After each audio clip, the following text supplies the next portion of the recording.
Another key managerial or leadership function is making decisions.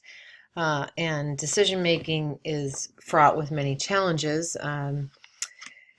In my Leading Others class, we talk about things like the decision making process and decision making biases, but cultural differences and expectations about how to decide, who's involved in deciding, and what that process looks like also exist and can challenge both the process and the outcome of decisions. So, to kind of kick that off, one, I think, interesting question. Let me move this over just a little bit here and see if we can get it to show all in the video. To ask yourself, what is a successful meeting? So on one hand, the answer might be that in a good meeting, a decision is made. So that sort of says meetings are the place where decisions take place. Another alternative is in a good meeting, viewpoints are discussed and debated. This might suggest that meetings are to surface issues and then somehow decisions get made outside of that context. And that could be through some consensus process, or that could be by a leader somewhere in the hierarchy making the decision after having heard what was discussed in that meeting. Or in the third case, it could be that this is just the stamp of approval. So the decision-making process has been going on and being vetted behind the scenes, and so by the time you reach the meeting, it's just done. Okay. And the reality is the purpose of meeting and the rules for deciding will vary by culture. And of course, none of this is blanket, because I can tell you, you might have ideas about, thinking about the U.S. being one or the other. I guess if I just sort of as a default think about it, I would think about the U.S. as kind of most often A. But then I think about right now a process we're going through of curriculum redesign and in one of our major programs, and how, in fact, in the meeting, that will just end up being a formal stamp of approval. And in fact, there is a meeting coming up next week, and I just noticed that this particular decision is not on the agenda. And I talked to one of my colleagues who's on the committee in charge of this redesign, and she mentioned that they're still meeting with stakeholders, and in particular stakeholders who are opposed to some of the changes. So that would be a great example of C, where all the work is getting done and making sure that everyone's on board, so that by the time that thing hits the meeting, it's going to be a stamp of approval. So my point is just, again, like with all of these things, in any given culture, in any given organization, depending upon the decision, there probably will be different ways the decision is made. But we will see in the rest of this lesson that there are some tendencies that we can predict in terms of how decisions get made across cultures. One kind of, I guess, difference that has been noted across cultures can be categorized as the distinction between consensus-based decisions or top-down decisions.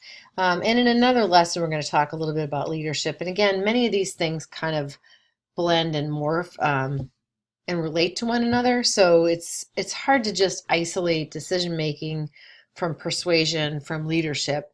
But there is something to be said about whether a culture favors a more consensus-based decision-making approach versus a top-down decision-making approach. And if you look at the difference between these two, I think one of the things that becomes clear is that in a consensus-based decision approach, there's all sorts of discussion ahead of time. It's a little bit like that curriculum redesign. And then a decision with a big D happens, and implementation goes pretty quickly, right? It's kind of a fast-paced implementation. And if you think about it, it's because the process to make decisions includes so many people and requires the input and agreement by so many people. In a consensus-based decision, approach, that when the decision is made, things have been vetted, things have been run past, there has been buy-in created, and then implementation is quite quick. In contrast, the top-down decision-making approach down here is sort of a short period of very short time here of discussion, maybe some input gathered, and then the decision is made, oftentimes by somebody in a leadership position. And then, in fact, after the so-called decision is made, there's a lot of vetting, there's a lot of maybe heel digging in, there's some revisiting, maybe there's some conflict, there's some adaptation and altering of the decision. So in some ways, not as much brought forth if there's a top-down approach. More senior hierarchical people taking the decision, maybe with not as much input, or maybe deciding that their word is more to be taken for granted. But then they may not be as aware of some of the barriers to actually implementing that decision. It might take longer to do that. We can have some general rules of thumb here, which is that egalitarian cultures, so if you look at the Globe survey and look at the countries that land on egalitarianism, this would also be pertinent to countries that are low power distance, would also be considered more egalitarian. To some degree, the more feminine countries as well, on Hofstede's masculinity, femininity dimensions would also be here as well. It's not a bad rule of thumb that if you are dealing with a more egalitarian culture, they will tend to have more consensus-based decision-making. Interestingly enough, the U.S. is an exception. We are a relatively moderate power distance culture. A little bit higher on egalitarianism. We tend to think about ourselves as democratic, as participatory, yet we tend to have more top-down decision-making.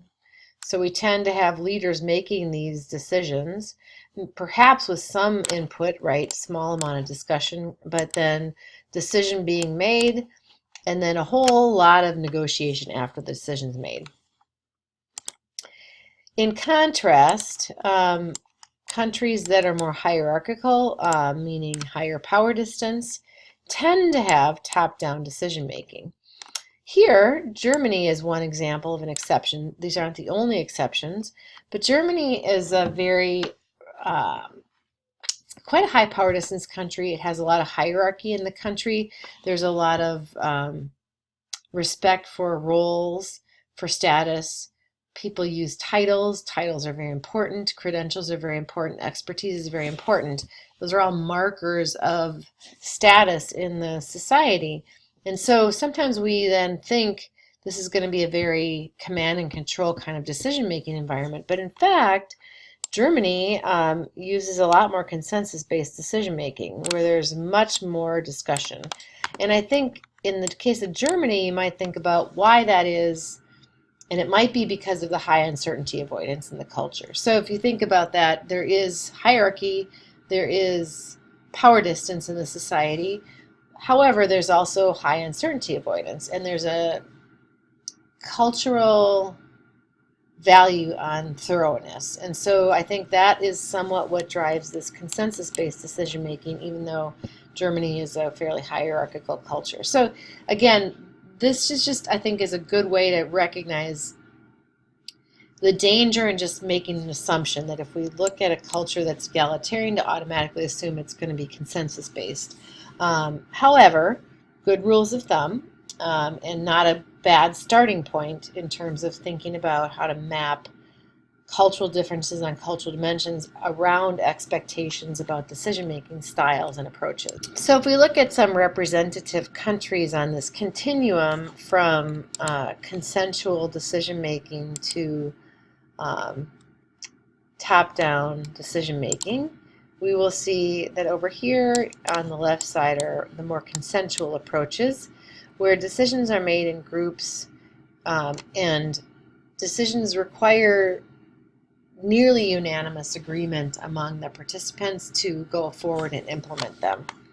On the right side, we have top-down decisions made by individuals, usually the boss, usually the leader, usually someone in a position of formal authority in the organization makes the decision.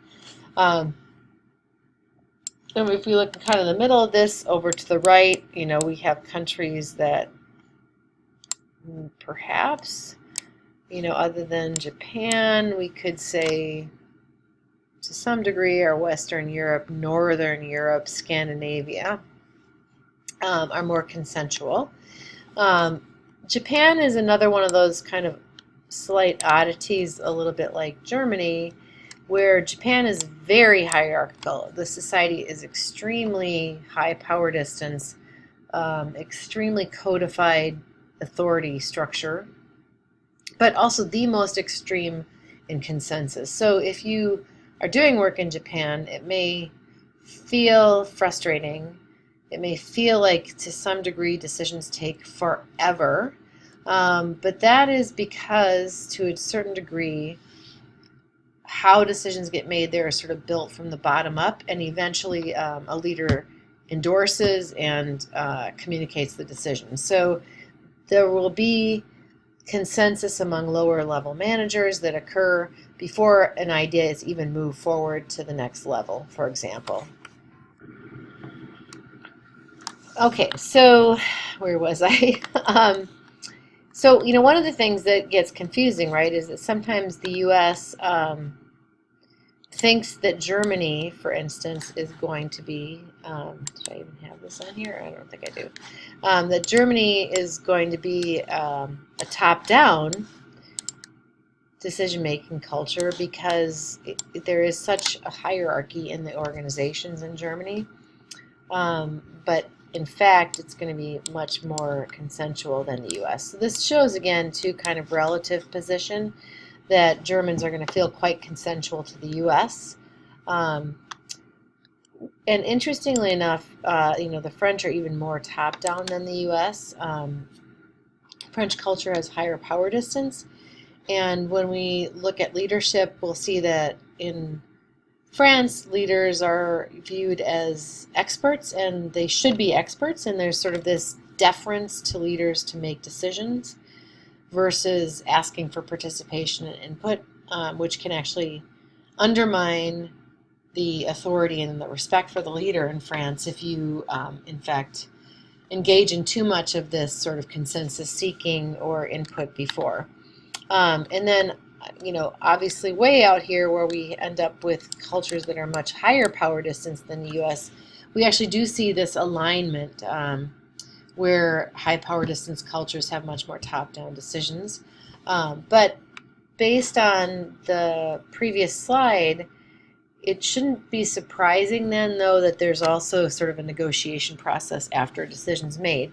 And I think, again, you might think about this with respect to aligning with scheduling, which is these cultures are largely more flexible time cultures as well. And so there may be an edict created by a leader, but in fact, then maybe quite a lot of negotiation and recognition that things may evolve after the decision is made, which is more common in a top-down decision-making structure than a consensual decision-making structure. So again, with keeping in mind always this sort of rule that categories, cultural dimensions, heuristic devices are always a little bit dangerous because they will not predict individual behavior perfectly. Having said that, I think you will be, making a reasonably good guess if you are working with people from high power distance, hierarchical societies by expecting that decision making is going to be made in a top-down manner, and trying to feel a little bit more comfortable being directive in your leadership style, and making decisions and delivering decisions as a leader. In contrast, if you're working in a more egalitarian culture, then really spending some time to understand how consensus happens, which is very different across cultures. So again, that Japanese style, a very sort of long process, slow process, sort of building consensus from the bottom of the organization upward, is very common. In Sweden, things might be much more, kind of just participative across levels of the organization, for example, because we don't have the power distance in Sweden. So again, we have groups looking at Japan, we have groups looking at Sweden, we have groups looking at Russia, we have groups looking at India, and I think the Philippines would be out here on the right-hand side as well. So it would be great to hear a little bit from you as you're putting together your presentations and projects, to spend some time to understand or dig in how exactly is this process playing out, and what are the expectations for leaders and workers in each of these different kinds of decision-making perspectives. So if you are working with people who are more on the consensual end of this than you are, so again, as much as we think we're democratic and egalitarian in the US, we tend to be more top-down decision makers. So it's going to be the case that, we're going to oftentimes work with people who are more consensual than us. And so we should expect that decisions take longer to make. And think through what your reactions are or assumptions are if that starts to happen, and kind of check yourself about the frustrations and the recognition that in consensual cultures, consensus-based decision-making cultures, the investment is sort of done ahead of the decision. Whereas, if we think through in a top-down decision-making environment, how sometimes decisions get made and then they just get modified and attacked and addressed and attacked and changed, and implementation takes longer. So if you can kind of help yourself understand, it's sort of a shifting of where that time consumption is going to happen, is different, and not necessarily that one is better than the other. It's also really important in a consensual decision-making environment. Your network's always important, but to make sure that you have good network ties across the organization, to understand where things are going, and to detect whether or not you really are achieving consensus or buy-in. This might be particularly difficult if you also have a high power distance or hierarchical environment where people who are low power compared to you may not really directly tell you that people aren't liking how the decision is going. So having a way to understand that and build those relationships, social connectedness, go back to the lesson on trust, to think about how to make sure you're developing trust. Those are going to be all really, really vital things to think about. Doing a better job generating consensus and consensus-based cultures, and then really have to kind of resist the, this effort to push for a decision quickly, kind of false speed, if you will, by trying to get a decision made quickly will usually backfire in this kind of context. And then finally, this may be what we imagine to be the case in the U.S. is that we're going to end up working with people who are more top-down than ourselves. And interestingly, the U.S. is over toward the right-hand side, but again, keeping in mind that everything is relative. If we look to the right of where the U.S. sits, we look at Russia and we look at India and we look at China, there certainly are plenty of places that we're going to be working with others, and those places are going to be much more top-down. So, there's in a top-down decision-making environment, there is an expectation that decisions will be made by the boss, and in some places, active solicitation of input by the boss might undermine your authority among your followers. So again, I wouldn't say that this is a blanket statement to be authoritarian, dictatorial, directive, but do recognize that it's worth considering a little bit, looking around a little bit, looking at role models about how decisions are being made, so that you don't undermine your authority by seeking input and participation and consensus where it's not really expected and where it might actually be read the wrong way. When you are in charge, of course, I think because we know decision-making biases are real, right? So we do need to be careful about this. This should never mean we make decisions without information, evidence, and input, but it's a little bit more subtle again about how you get this. You might have to listen to different viewpoints, but try to look more decisive, right? To sort of make sure you're getting the feedback and insights that you need to be assured you're making a quality decision. But then when that decision is made, delivering that and being confident and standing behind the choice. This should be no obvious leader is present. If there's no obvious, then you might suggest a vote. Majority will kind of substitute for top-down over consensus in this kind of setting. And ultimately, be aware that in top-down situations, it may look like a leader is delivering a decision. It may look like that is, in a sense, a command or an edict, but because this is typically done with less discussion and consensus seeking up front, flexibility is required because implementation may be slower, may be more challenged than in a consensus-based decision situation.